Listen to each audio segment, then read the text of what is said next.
सीमा हैदर और सचिन मीणा की प्रेम कहानी की छुपी हुई बातें अब सामने आने लगी हैं। सीमा हैदर से पिछले 3 दिन से लगातार पूछताछ हो रही है और पूछताछ में जो कुछ सामने आया उसकी रिपोर्ट यूपी के मुख्यमंत्री योगी आदित्यनाथ के पास पहुंच चुकी है और अब बहुत जल्द सीएम योगी बड़ा फैसला करने वाले हैं। सीमा हैदर कराची में जहां रहती थी वहां के एक दुकानदार ने सीमा के बारे में वो जानकारियां दी हैं जो सीमा के बयानों से मेल नहीं खा रही और इसीलिए सीमा की मुश्किलें धीरे धीरे बढ़ने लगी हैं, ऐसा कहा जा रहा है। और योगी आदित्यनाथ के टेबल पर फाइल पहुंचने का मतलब अब मामले में एक्शन की गुंजाइश बढ़ जाती है। सीमा के पाकिस्तानी पति गुलाम हैदर ने अपनी पत्नी पर जासूस होने का शक क्यों जाहिर कर दिया है वो आपको बताऊं, उससे पहले यह बताता हूं कि सीमा की फाइल पर सीएम योगी क्या एक्शन लेने वाले हैं। सीमा हैदर से पूछताछ की रिपोर्ट यूपी पुलिस और एटीएस ने सीएम योगी को सौंप दी है। 2 पन्नों की रिपोर्ट में सीमा से पूछताछ में मिली जानकारी के बारे में लिखा गया है। सीमा के खिलाफ जो सबूत मिले हैं उसकी जानकारी भी सीएम योगी को दे दी गई है। एटीएस, आईबी और रॉ की जांच में जो भी पता चला है वो भी इस रिपोर्ट में लिखा हुआ है। इस रिपोर्ट के आधार पर सीएम योगी कोई बड़ा फैसला ले सकते हैं, यह कहा जा रहा है। सीमा हैदर का मुद्दा अब साधारण मामला रह ही नहीं गया, देश भर में चर्चा है भाई, हर आदमी की ओपिनियन है। कोई कह रहा है सीमा जो है वो मासूम है, प्यार के खातिर चली आई। ज्यादातर लोगों को लगता है कि भैया ये तो जासूस है, इसको भेजो वापस। सीमा का मामला भारत और पाकिस्तान से जुड़ा हुआ है और सीमा पर जासूसी का शक जाहिर किया गया। सीमा हैदर पर अब भारत के विदेश मंत्रालय ने बयान जाहिर कर दिया है। विदेश मंत्रालय के प्रवक्ता अरिंदम बागची ने कहा है कि सीमा पर हमारी नजर बनी हुई है और उसकी जांच की जा रही है। सुनिए एक बार विदेश मंत्रालय के प्रवक्ता क्या कह रहे हैं अब इस मामले में। आपका प्रश्न था सीमा हैदर वाले मुद्दे पे। देखिए, इस मामले की जानकारी है हमारे पास और अदालत में इसकी पेशी हुई थी और उसके बाद उनको जमानत दे दी गई, वो बेल पे है बाहर और मामले की जांच चल रही है और आगे की जानकारी उपलब्ध होने पर हम आपको बताएंगे। यानी विदेश मंत्रालय भी इस केस पर नजर रखे हुए। भारत में सीमा हैदर के जासूस होने की जांच चल रही है और अब सीमा का जो पाकिस्तानी पति है गुलाम हैदर, उसको भी शक हो गया कि कहीं सीमा जो है वो जासूस ना हो, वो ऐसा ही इशारा दे रहा है। सीमा के पाकिस्तानी पति गुलाम ने सीमा पर शक जता दिया है। गुलाम हैदर ने कहा है कि हो सकता है कि सीमा को ट्रेन किया गया हो, तैयार किया गया हो। सीमा जिस तरह से कई देश होते हुए भारत पहुंची उसके पीछे कोई साजिश हो सकती है, यह खुद सीमा का पुराना पति कह रहा है।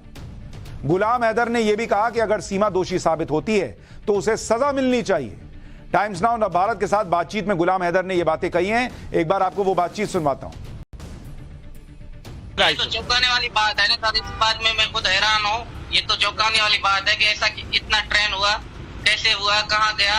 एक औरत 4 बच्चों को लेकर पाकिस्तान से दुबई, दुबई से नेपाल, नेपाल से काठमांडू, हाँ कैसे पहुँच गया। इसके पीछे कोई हाथ है, साजिश है, कोई ना कोई तो है सर, हमें तो ऐसा ही लग रहा है। बिल्कुल जांच होना चाहिए, जो हक से सामने आए, क्या है, किस मकसद से है। हम भी सरकार से यही रिक्वेस्ट कर रहे हैं कि आप बिल्कुल अपनी जानकारी लें, जो है मसलन कानूनी है तो उसको सजा दी जाए, अगर बिल्कुल साफ आ रहा है तो उसको पाकिस्तान इंपोर्ट किया जाए। सीमा हैदर जब नेपाल से भारत आई थी तो उसके पास से 4 मोबाइल फोन और एक पाकिस्तानी सिम कार्ड मिला था। 4 में से 1 मोबाइल फोन टूटा हुआ था। अब इस टूटे हुए मोबाइल फोन की भी मिस्ट्री खुल गई है, उसका भी राज खुल गया है, बताया जा रहा है। सीमा ने भारत आने से पहले पाकिस्तान में 70,000 रुपए का मोबाइल खरीदा था, बताइए 70,000 का। इस मोबाइल फोन के लिए पैसे सीमा के पति गुलाम हैदर ने दिए थे। यहां आ रही थी दूसरे से शादी करने और पति से मोबाइल ले रही थी, बताइए। भारत आने से 2 दिन पहले सीमा ने 70,000 रुपए वाला मोबाइल तोड़ दिया, बताइए, पति का पैसा भी डूब गया। मोबाइल में लगे पाकिस्तानी सिम कार्ड को भी सीमा ने डिस्ट्रॉय कर दिया। नेपाल में सीमा ने मोबाइल और सिम कार्ड दोनों तोड़ दिए। सीमा के मोबाइल को रिट्रीव कर लिया गया है, उसमें 2 वीडियोज मिले हैं। सीमा के मोबाइल से मिले वीडियो की जांच की जा रही है। चैट भी वहां से निकाल लिया गया है, निकालने की कोशिश की जा रही है, उसको रिट्रीव करने की कोशिश की जा रही है। सीमा के इस महंगे मोबाइल फोन से जैसे जैसे जानकारियां मिलेंगी वैसे वैसे सीमा का राज खुलता जाएगा। सीमा इस फोन से किससे बात करती थी, फोन लेकर कहां कहां ये सब गई थी, ये सब पता चलेगा। और तोड़ने की वजह क्या थी फोन को, 70,000 का फोन तोड़ दिया। ऐसी कोई रईस तो दिख नहीं रही कि 70,000 का फोन तोड़ दे। क्यों तोड़ा, ये अब उसमें जो चैट मिलेंगे, बाकी चीजें मिलेंगी, उससे पता लग सकता है।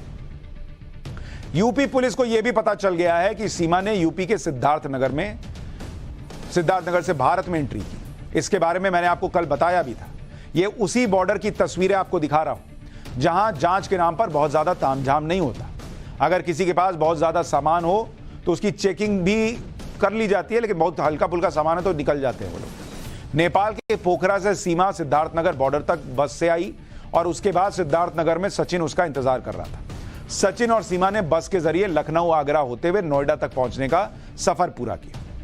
आपको भारत नेपाल बॉर्डर से, जहां से सीमा इंडिया में दाखिल हुई, वहां से एक रिपोर्ट दिखाता हूं।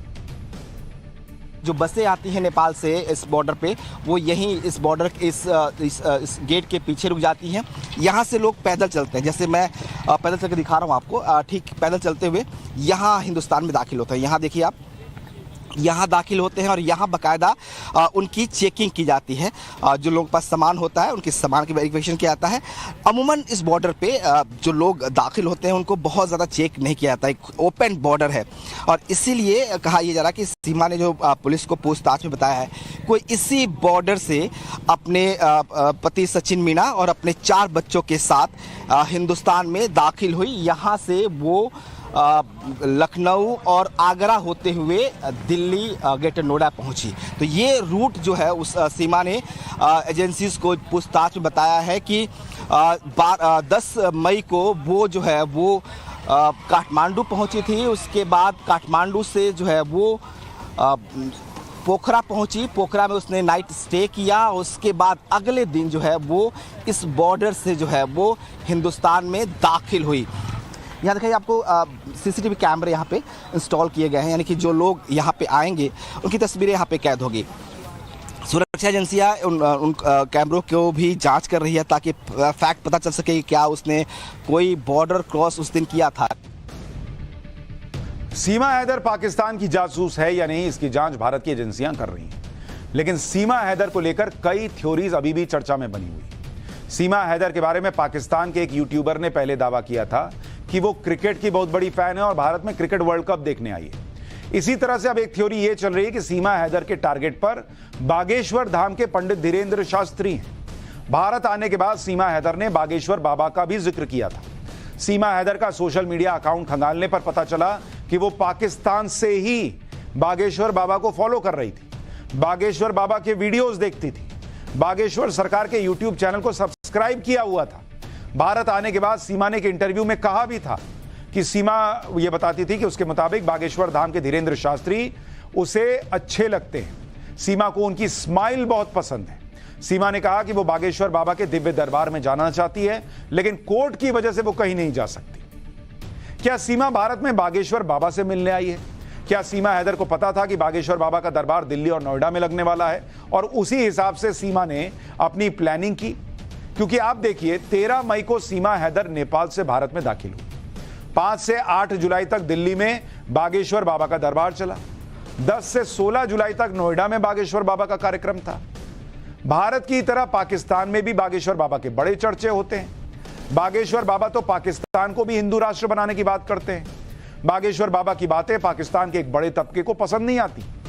कई पाकिस्तानी मौलानाओं ने तो बागेश्वर बाबा के खिलाफ खुलकर बातें भी कही हैं। क्या ऐसे ही किसी मौलाना के संपर्क में आकर सीमा बागेश्वर बाबा से तो नहीं मिलना चाहती थी? ये भी तमाम सवाल हैं जिनके जवाब मिलने बाकी हैं।